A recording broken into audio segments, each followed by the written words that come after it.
dây lên thế không?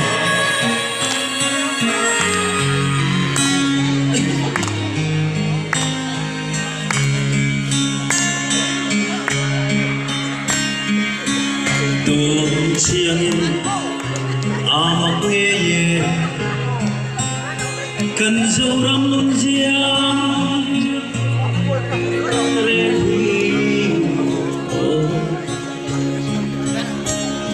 cần đi em cần thả rồi về rồi sẽ về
vì sinh năm bây giờ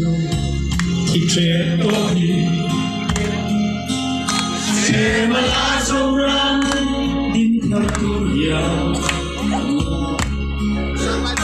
tôi đã nghe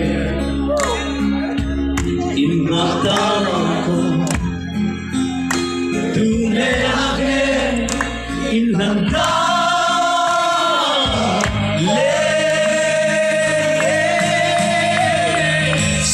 Guarda le